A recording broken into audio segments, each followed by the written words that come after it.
National highway जो है 44, उस पे यहाँ आप देखिएगा क्या हाल है इस नेशनल हाईवे 44 का। आप नजर मारिएगा, देखिएगा, वहाँ दिखाइएगा।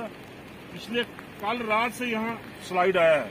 ये स्लाइड यूं नहीं आया है, अगर थोड़ी सी बारिश पड़ती है तो यहाँ स्लाइड आ जाता है। इसका मायने ये है कि ये जितना भी ये कटिंग हुई है यहाँ पे सारी की सारी, ये अनसाइंटिफिक है। और ये गैमन कंपनी और जो कॉन्ट्रैक्टर आगे लगाए हैं, उन्होंने अनसाइंटिफिक तरीके से कटिंग करके पूरे पहाड़ को काट डाला है। और जब बारिश, थोड़ी सी बारिश गिरती है, अब रात को बारिश हुई, अभी भी बारिश गिर रही है, थोड़ी थोड़ी बारिश गिर रही है, उसके बावजूद ये पूरा का पूरा स्लाइड नीचे आ चुका है। आप दिखाइए, पूरा स्लाइड है। अभी यहाँ मशीनें लगी हुई हैं, दो साइड, उस साइड से एक इस साइड से, कई घंटों से मशीनें लगी, अभी खुल नहीं पाया। ये मैं कहना चाहता हूँ कि कितना परेशानी की समस्या यहाँ पे लोगों को हो रही है। यहाँ से पैदल चलना मुश्किल हो रहा है। किसी को पैदल चल के, अगर किसी कॉलेज स्टूडेंट को और किसी वर्कर को या किसी मरीज को पैदल पार करना हो, पैदल नहीं हो पाता है। गाड़ी तो दूर रही, पैदल नहीं हो पाता है।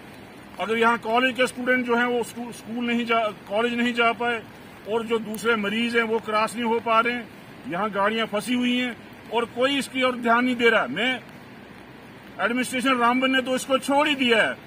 देखिए, ऐसा नहीं है, इसको टेरेसिस में ठीक किया जा सकता था। जब ये कटिंग हुई, जब ये स्लाइड आई, उसके बाद 2-3 बार उन्होंने टेरेसिस में इसको ठीक किया। आज क्या वजह है कि इसको यूं ही छोड़ दिया है? जब भी ऊपर से पस्सी आती है इसको हटाते हैं, उसके बाद फिर पस्सी आती है और फिर हटाना पड़ता है।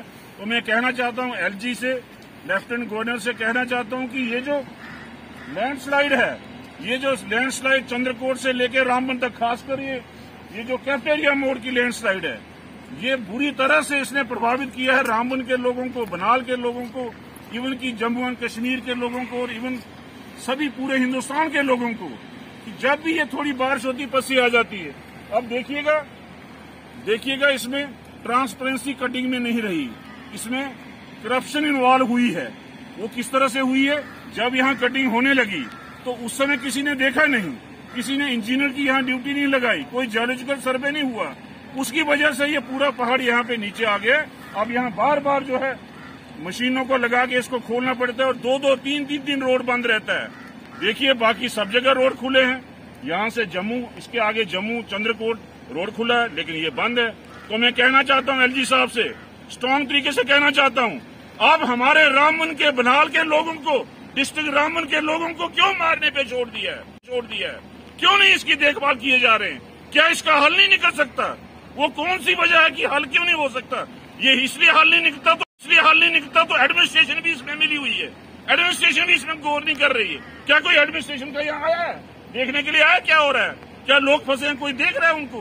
बस यहाँ फंसी है, छोटी गाड़ियां फंसी हैं, मरीज फंसे हुए हैं। तो मैं कहना चाहता हूँ एलजी साहब से कि एडमिनिस्ट्रेशन जो रामबन की है, गैमन कंपनी कंसर्न जो है, उनको डायरेक्शन दी जाए। बार बार ऐसा होता है, यहाँ आके मीटिंग की जाती है, डीसी ऑफिस में मीटिंग की जाती है, कागजों में मीटिंग होती है, और मीटिंग करके बड़े बड़े मिनिस्टर यहाँ आते हैं। यहाँ पे डिवीजन कमिश्नर भी आए, लेकिन क्या हल निकला? ये इस रोड का कोई हल नहीं निकला। ये वैसा का वैसा पड़ा हुआ है और ज्यादा खराब हो चुका है। क्या हम लोगों को यही देखना है? पहले हम मिट्टी खाते रहे, हमने मिट्टी जब खाई, बार बार हमने समस्या उठाई, उसका हल निकला। क्या अब हमारे लिए ये लैंडस्लाइड हमने देखनी है? रोज ये लैंडस्लाइड आ जाती है, रोज बारिश पड़ती है तो लैंडस्लाइड आ जाती है। इसलिए मैं कहना चाहता हूँ कि ये इनजस्टिस रामबन के लोगों के साथ, जम्मू कश्मीर के लोगों के साथ हम सहन नहीं करेंगे। इसका जल्दी से जल्दी हल निकाला जाए और लॉन्ग रन पे हल निकाला जाए। ये कोई हल नहीं है। कल बारिश गिरेगी, फिर यहाँ पे रोड ब्लॉक होगा, मशीनों से मलबा हटाएंगे, फिर रोड ब्लॉक। इकोलॉजिकल सिस्टम सारा बर्बाद, तबाह कर दिया इन लोगों ने। जितनी भी ये कंपनियां यहाँ, जितने भी लोग करोड़ों अरबों रुपए कमा रहे हैं यहाँ से, क्या इतना थोड़ा सा पैसा लगा के इसको ठीक नहीं किया जा सकता? क्या इसको टेरेसिस में ठीक नहीं किया जा सकता? क्या यहाँ से कोई ऐसी कमेटी बना के इंजीनियर की, वो इसको ठीक नहीं कर सकती? इसको टेरेसिस में काटा नहीं जा सकता?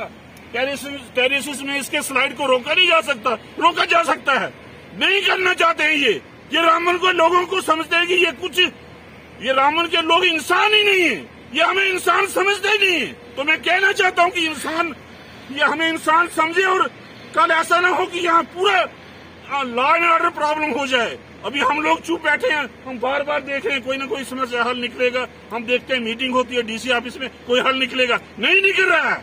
बार बार हम देखे जा रहे, बार बार पत्थर खाए जा रहे। अभी पीछे पत्थर आया, एक बंदा यहाँ मर गया, उसके पहले एक पत्थर आया, वहाँ एक बंदा मर गया। क्या हम लोगों को मरने के लिए आपने छोड़ा है यहाँ रामबन में? तो मैं एलजी साहब से फिर दोबारा कहना चाहता हूँ, एलजी साहब जरा रामबन की एडमिनिस्ट्रेशन को लगाम दे के जरा इनको पूछिए क्यों हमारे साथ इनजस्टिस किया जा रहा है। इनको जरा पूछिएगा ये बात को। तो मैं फिर एक बार रिक्वेस्ट करता हूँ एलजी साहब से कि आप स्पेशल टीम यहाँ भेजिए, देखिए क्या वजह है, किस वजह से ये हुआ है। कोई छानबीन तो करें, क्यों नहीं कर रहे हैं छानबीन? ये क्या वजह है? कौन इन्वॉल्व है इसमें? जो इन्वॉल्व है वो सामने लाइए। उनको क्यों बार बार यहाँ पहाड़ियां गिर रही है? क्यों ये रामबन टाउन को बर्बाद करके रख दिया? शुक्रिया, जय हिंद।